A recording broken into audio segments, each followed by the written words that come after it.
Hello everyone, I'm Rex Warmer. Welcome to my review of Persona 5 Strikers. I recently just finished the game and had a great time with it.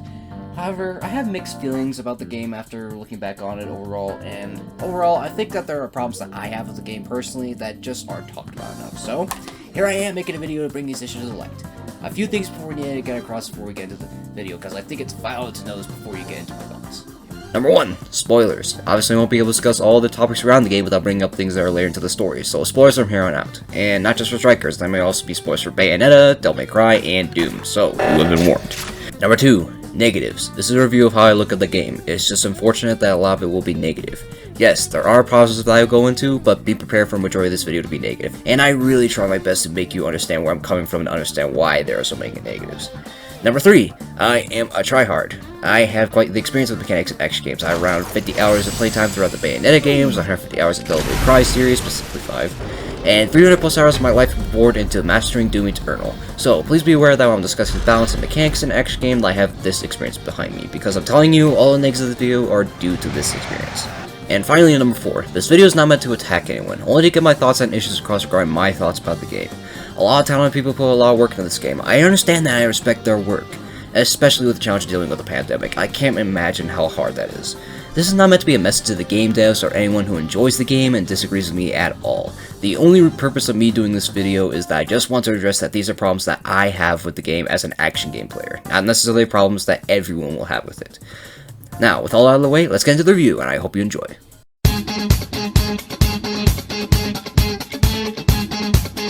Now, before we get to the negatives, because trust me, there's a lot of them, let's go over the things that I really enjoyed about the game. Number 1, the story. I personally wouldn't do anything towards the story. To me, it's a perfect continuation of Persona 5's story and characters. The concept of the Fan Thieves going on a road trip both for their summer break and to stop corrupted people across the country is just a fun and perfect idea for this game. There are also just a lot of wholesome and enjoyable moments with all the characters, more than the base game from how it felt. I really like the theme that the game has about growth, change, and trauma, which are all topics that I can personally relate to, which is probably why I like it so much. Number 2, the new characters introduced. All the new characters are really what make going through Strikers such a treat. Zenkichi was a great and hilarious character to join the cast, he had great chemistry with the original characters of P5, and I generally started to care about the relationship that he had with his daughter, since both of them had to grieve the loss of Zenkichi's wife. The coolest moment, however, was when he awakened to his persona Valjean. Truly well earned and epic moment for him. All the villains were also very interesting, especially with how all the characters can relate to them with their past, especially Mari-san with Haru. That hug that they had after the change of heart, that just hit me in the feels. But the star of the show was Sophia. From the moment she is introduced, you get interested in her since she literally seems to appear out of thin air. I'm not joking. The unique design was also very well done. It felt unique to this game, but still managed to fit in the world of Persona perfectly. I love the direction that they went to make her an AI companion to the Fan Thieves, which is why I find it cool to see her grow and be curious, not as an AI, but as a person as she learns what a card is and what makes her special. It was so adorable for her to be so interested in the world, and the moment where she defies and commands Vishinose and says she wants to find her own path through life, just incredible. Number 3, the music. Oh my gosh, the music. It's amazing. I absolutely love it. They really went all out with creating original songs for the game. The new songs introduced have just the same amount of energy and effort as the songs for the base Persona games. It's awesome. But I do have some problems with some of the songs that we'll get into later. Despite all these great things I find in the game, I still have many problems with it as an action game. So, let's get into it.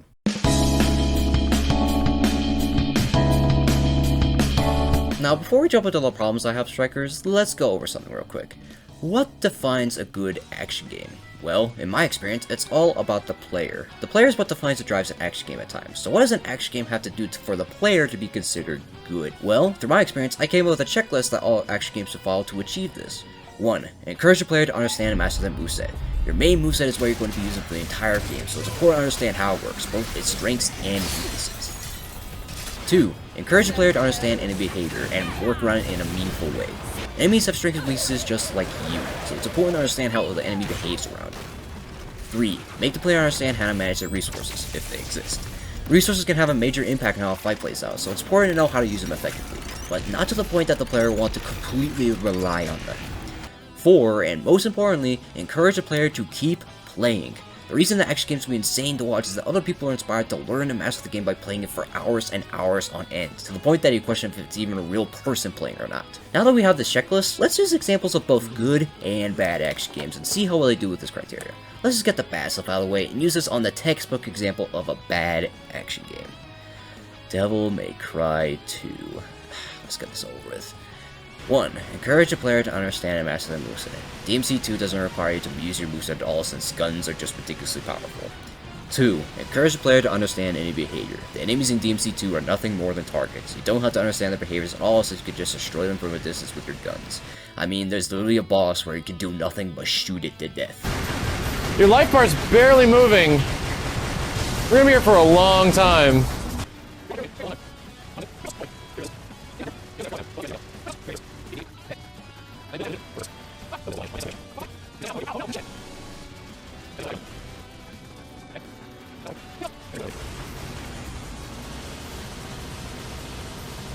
Yes! Yes! 3. Make the player understand how to manage your resources, if they exist. The only resources they have in DMC2 is your double trigger bar, which you only use to get to certain areas. It doesn't serve any other purpose unless you're trying to get somewhere faster or want to do extra damage if you weren't doing an insane amount already. 4. Encourage the player to keep playing. I don't know a single soul who played through DMC2 and said, "Wow. Let's do that again!" No! Unless it was for a clickbait challenge video. Boring story, boring repetitive gameplay, an overall experience that no one should go through twice willingly. Man, it feels good to be mentioned every now and then. Die, you premature son!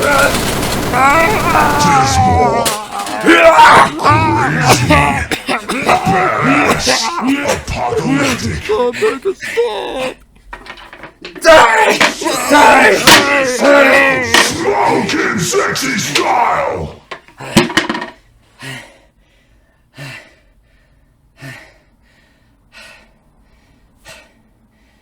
My work here is done.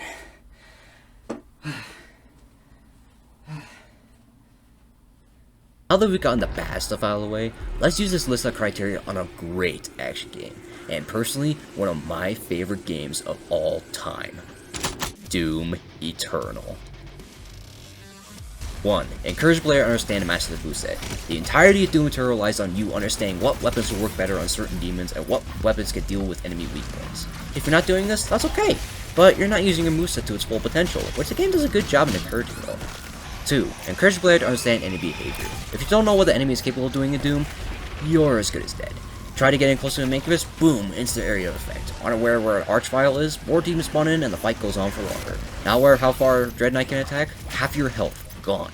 If you're not paying attention to how the enemies behave, the game will punish you for it, which is a good thing since it inspires you to learn how to deal with that behavior.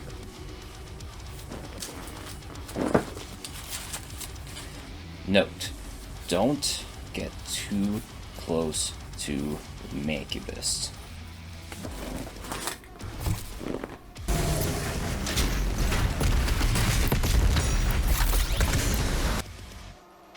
3. Make the player understand how to manage your resources, if they exist. In Doom, you have many resources to keep track of. Your ammo, your grenades, blood punch, armor, a lot of things that all serve a purpose. You learn to manage your ammo by not consistently using the same gun over and over again, which goes back to understanding your moveset. You learn to manage your armor by identifying small groups of enemies as an opportunity to set them on fire and gain some of your armor back mid-combat. All this management of resources isn't just something to be aware of in Doom, it's implemented into the combat, making it just as important as the combat itself. 4. Encourage the player to keep playing.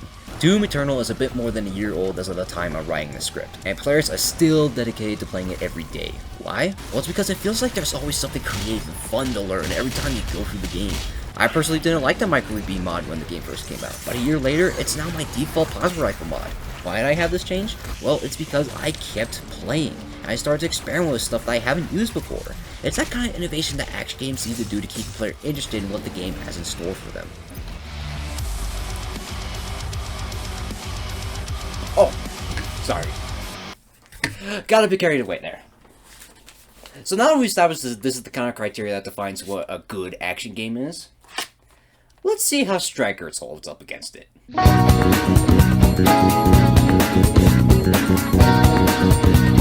Now, I'm not gonna lie, I was all about the combat when I first started the game. I had fun learning all the characters' movesets, understanding their strengths, their weaknesses, and the style of how all the characters attacked and were designed were fantastic. Yusuke was fast and filled with grace as he used a katana to the point that I just started to call him Virgil. Dude, that's literally the Yamato. Look at this! Yusuke, you are literally Virgil. That's literally Judgment Cut. Like Tell me I'm wrong. That's literally judgment count. Okay. 1, 2, 3.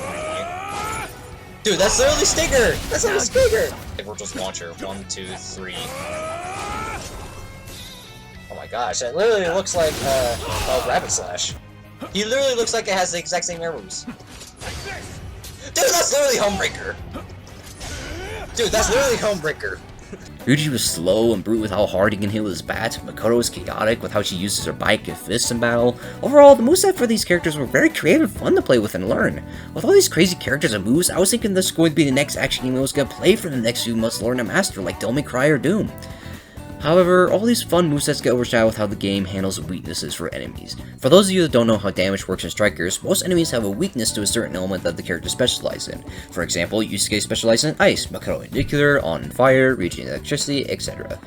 When you strike an enemy with these attacks, it will break their armor, and give you the chance for a follow-up attack, or as the game puts it, a one more. Keep doing this, however, when you break the enemy's armor all the way, it'll give you an opening for an all-out attack, an assault move that uses all your characters for massive damage. Bruh. After the attack is finished, if the enemy is still alive, it'll stun them temporarily for some follow-up attacks to try and finish the job. The attacks that allow for these Slasher series events require a special resource called SP, which we'll talk about later. What makes these attacks unbalanced compared to the moveset that every character has is that the standard moveset does so little damage when compared to the attacks that use SP.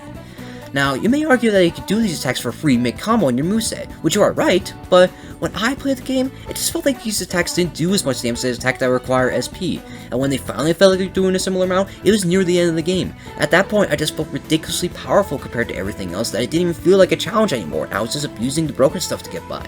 This reminds me of another action game falls into a similar trench. Doom 2016, a game that I still love despite following this similar philosophy. Sure, the first parts of the game are literally hell to go through when you first start, but later into the game, you unlock so many exploits that you can take advantage of that you can just absolutely plow through the demonic horde. Super Shotgun is ridiculously powerful against everything, remote detonate rockets completely delete entire rooms, Gauss Cannon can melt through anything, even the biggest of enemies. All of these are things at your disposal to abuse. But here's the difference between 2016 and Strikers. In 2016, you were never really encouraged to use the OP strats. They were kinda just there if the player wanted to use them for fun. In Strikers, you are encouraged to use exploit strategies. The only times where I actually felt like you're doing anything to the enemy was when you spent your SP and used those elemental attacks. The game encourages you to get into that loop of just using the same SP attacks over and over again, since that is what leads to the flashy one more sequences and cool looking all-out attacks. So, you see the problem here? The game encourages you to abuse your resources for the big damage, but once your resources run out, you don't have a full idea on how to handle yourself without it, since the game never gives an idea on how to take advantage of your moveset to the fullest to get as much damage as you can without your resources. Even the tutorial section is pretty vague when it comes to describing each character's movesets. It just gives you generic button pressing orders, but without any preview or anything to show you what exactly it does. What the hell is this? It really made it confusing to learn the movesets because I was constantly wondering whether what I was doing was what the game said was the right sequence or not. This is why I say the game should introduce a skill list, a way of looking at each move a character could do with the game showing exactly what it's all about. Like, some moves I had no idea you could actually hold the button to extend certain attacks until at least halfway through the game, and the game never gave me a good indication that it was a thing. I had to figure that out myself. Which isn't a bad thing, it's just that I would appreciate it if the game had a more in-depth view on how all these characters work, and overall made their movesets more effective in combat, because how much damage your SP attacks do, there's never really a need for your moveset. They kinda just disappear after a while.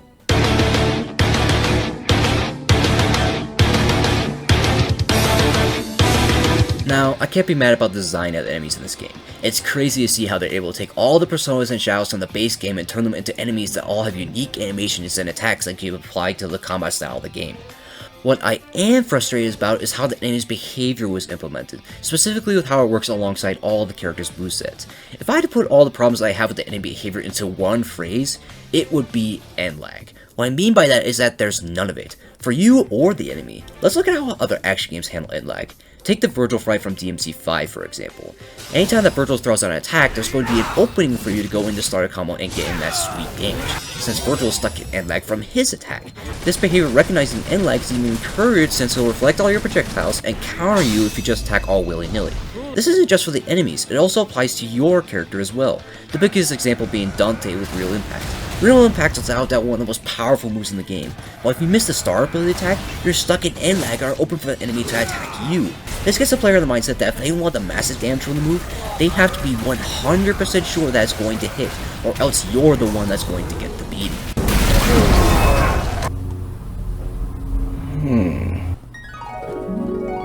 Okay, so he's stunned right now, meaning he can't do anything to me, so I should take advantage of this, do as much damage as I can. Meaning that if I want to use a big move that would normally be risky, he can't do anything to stop me! So you know what? That's a lot of damage! Now, there are actually games out there that don't really involve end lag, like Bayonetta. The enemy is always doing something in this game, which means very little end lag. However, the game has a mechanic to deal with this behavior, and that's witch time and dodge offset. Witch time is a mechanic that if you manage to read an enemy's attack and dodge at the right time, time will slow down around you, giving you an opportunity to assess the situation and make your next move, or to just give the opportunity to even flash your combos.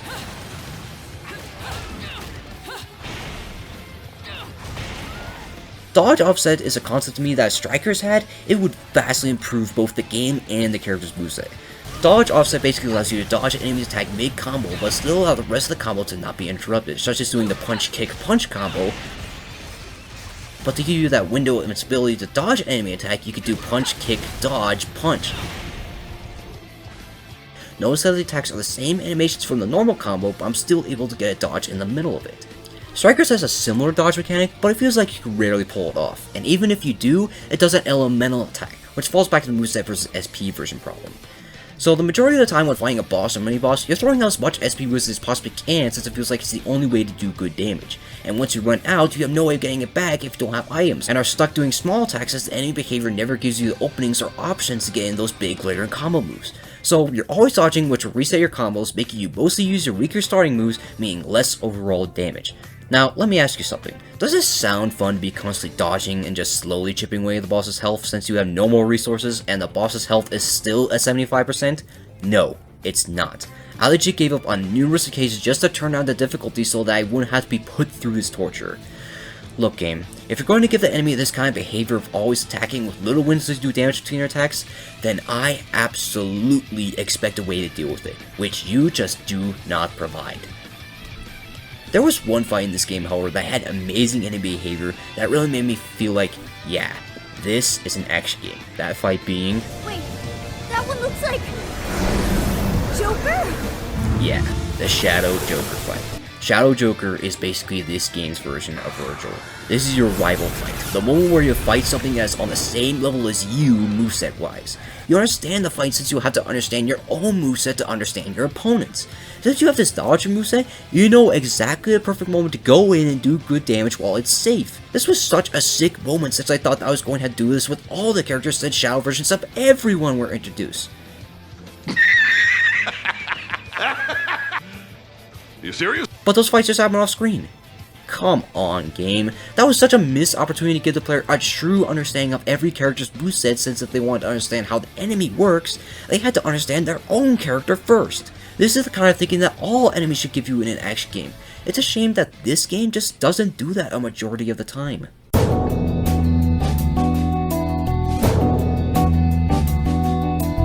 In this game, you have two major resources, your HP and your SP.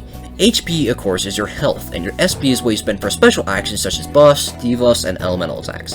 As we talked about before, enemies have a weakness to certain elemental attacks that require SP to be used. Because of the fact that these are attacks that allow you to get the big damage from one wards and all-out attacks, it really encourages the player to use them a lot. What makes it such a bad thing is that there's not really a way to get it back. Sure, you can farm SP items in reality, but that just encourages the player to rely on them as much as they can since the game doesn't provide any way of getting it back. It makes the player feel like they have to have them. Take this moment from one of Crystal's videos. Pineapple shop? That's disgusting.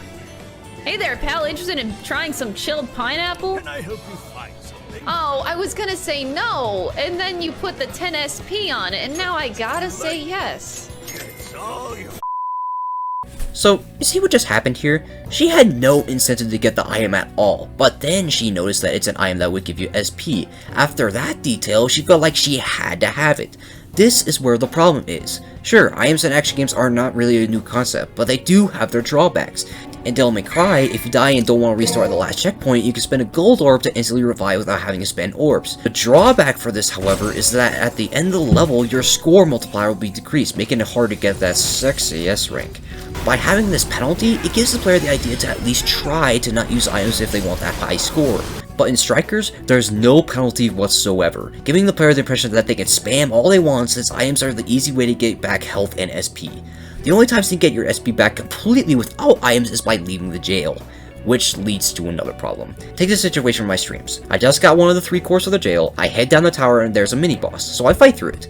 But with how the game handles the weakness system and damage, I pour a majority of the SP I have into the fight, so I thought, oh, I'll just go back to the checkpoint to get all my SP back by leaving. But guess what will stand between me and the checkpoint? Another mini-boss. I didn't have any items to give me back to SP, I needed to take it down, so I was stuck trying to beat it with the character's boost sets that do almost nothing by comparison, but I felt like I had to get through it since the checkpoint that would give me back all that SP was just beyond the boss. If the game gave you some way of getting SP back without items or leaving, this would be a different story. Now, you may be saying, Breck Swimmer, there are ways to get your SP back, like Futaba can give you some back every now and then, and there's also the Bond skill that allow you to get your SP back by doing baton passes and all-out attacks. And yeah, you're right, but even these methods have their problems. With Futaba, sure, she can give you your SP back during a battle, but that's not the only thing she does for you though. She can do anything from healing you, giving your SP back, and giving you a buff or debuff to the enemy. But let me tell you something, what she decides to do is completely random. It's not guaranteed that she's going to give you your SP back. I want to say that she only did the ability to give me back my SP maybe 4 times throughout the entire game, and that was with her fully upgraded with the Bond skill.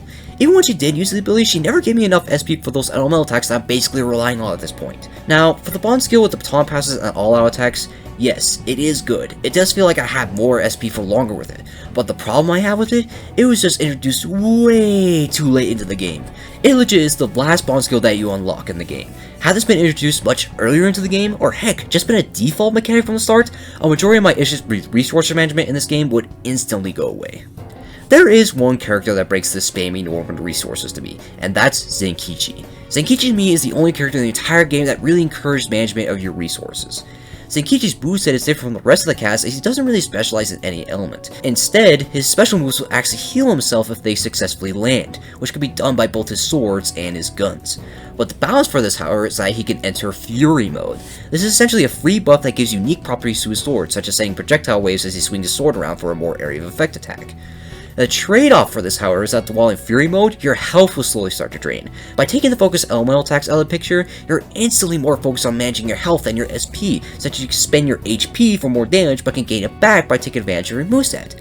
So, by giving this buff that does extra damage, you're encouraged to use it. But when you start to see your health go down to a critical level, the player thinks, oh man, my health is low, I gotta get out of Fury mode and use my normal set to get my health back so I can get the damage in again. If every character had this kind of balance and gave the player this similar mindset, the game would have been so much more interesting to learn. But with how much your damage output relies on the SP system, you might as well say that in Devil May Cry, you can only do real damage while in Sin Devil Trigger, and when you run out, all your base attacks do next to nothing. Now, you may say that attacks in Devil May Cry do kind of feel like they do next to nothing, but they do matter just something in the long run, the stylish meter. As Dante in DMC5, you get a certain bonus to combat if you manage to get your stylish rank to Triple S, which is where you can enter Sin Devil Trigger for free for a short period of time and get that massive damage. But to get that rank of smoke and sexy style, you have to have a great understanding of how the stylish system works in order to take advantage of this technique. Strikers just does not follow this method. You can just use powerful moves all you want since everything regarding SP is just broken. Your main moveset should be your focus of getting overall damage, with your resources being a bonus if you need them. Like how popping Devil Trigger and Devil May Cry can give you a few moments of invincibility that could be used to nullify certain attacks that would normally be unblockable. All I can say about resources in Strikers is, you rely too much on them most of the time, which an action game in my experience shouldn't really encourage.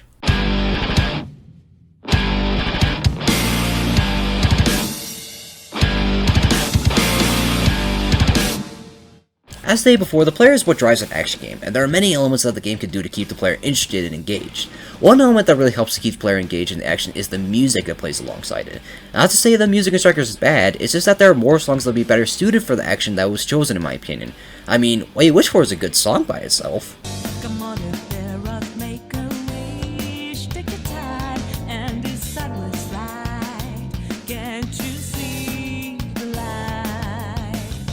But it sounds more like that random song that you would hear at school dance rather than a song that you listen while ripping and tearing through enemies in an action game.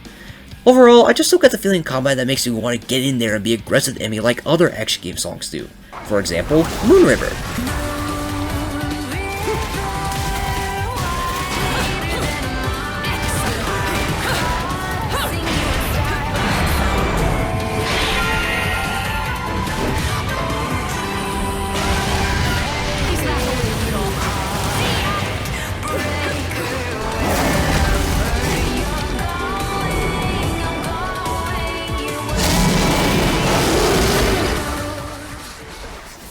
Devils Never Cry. Come.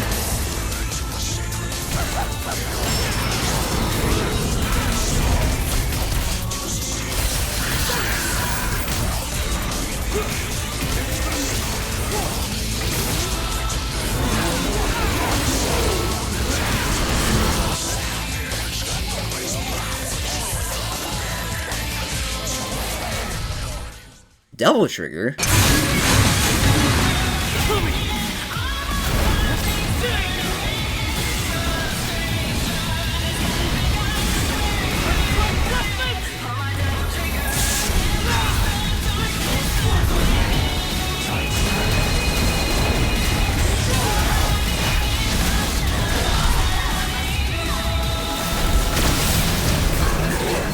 The song that broke the internet, Bury the Light.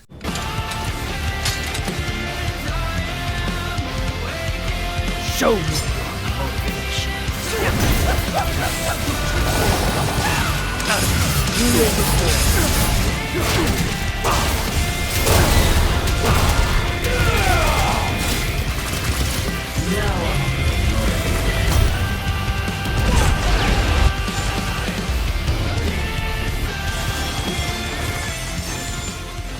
And one of my favorites, Hell on Earth.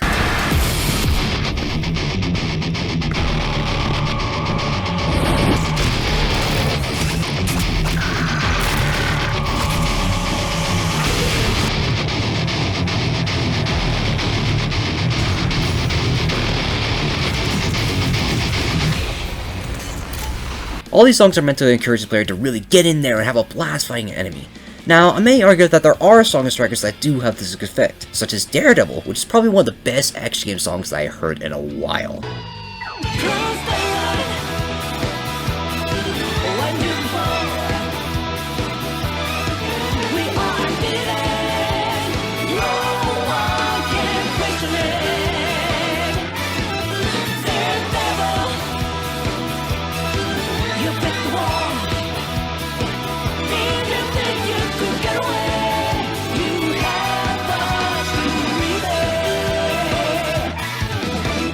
It's just a shame that it's not played as much as the other songs throughout the game, which leads to my problem with the music choice. You see, there's an option to change the music that plays during combat in the pause menu, which you think would be great, but it isn't.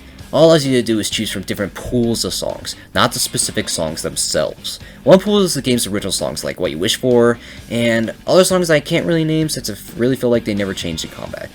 The other pools are simply titled Persona 5 and Persona 5 Royal, which basically just changes to the original version of Last Surprise and Takeover. That's it. So your choice of music in combat is limited to only 3 songs. Compare that to the 20 that are in Devil May Cry 5.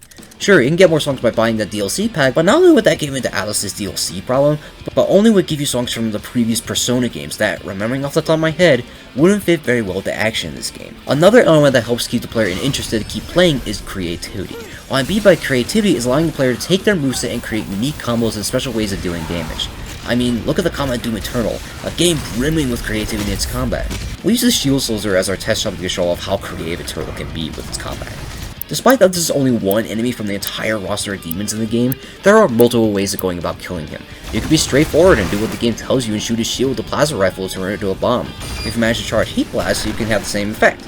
If you don't think you can handle having to aim at the shield, you can use Microwave Beam mod that doesn't need to aim but still gives the exact same effect. You can use the meat hook to bypass the shield and kill him for armor. You can also bypass the shield by just chainsawing him, which will give you ammo. Or you could be like me and throw a rocket over his head and detonate it to put him in a stagger state, giving you a free glory kill and health. Now compare this amount of creativity to the amount you have in strikers, which is very little. You just spam elemental attacks for the damage, and when you feel like you have no other options, you just use your moveset as much as you can without being hit. Sure, your moveset has different moves that all look really cool, but it's not like they actually do anything different or special towards the enemy. You're just doing different moves for the sake of variety, since half your moveset will never see the light of day with how all the mechanics of the enemies basically make it impossible for you to use that half of your moveset. You feel like you're forced to use the same small moves in your moveset since those are the only moves that you can actually use without being hit and still feel effective in the combat, which all in all limits player creativity. The only real factor that gets me interested to keep playing the game is the fact that I have the PS4 version of the game, and that means there's the trophies that you can go after. I haven't played the game that much since I beat it, but from what I have heard and seen online, along with what I've experienced so far, there is some endgame content that's kinda worth checking out. There's more quests and side missions for you to do, a secret hidden boss, and also the merciless difficulty as part of the New Game Plus. So with how the game handles its combat, it's interesting enough for me at least to revisit it to try and get the platinum, but after that, I'll probably never play it again, which is a shame when you compare it to my history with DMC5 and Doom Eternal. Both are games I have the majority of the trophies in, but still play from a day-to-day basis. Sorry Strikers, but you just do not hold up in the replayability department.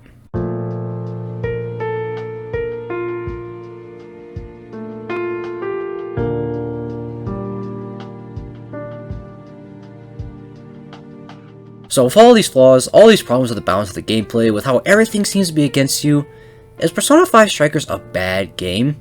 No, like I said when we first started, despite all these problems with it, I still had a fun time going through the game. The character interactions with each other were great, the voice acting was spectacular, and the art style was amazing, which is standard for a Persona game at this point, let's be real.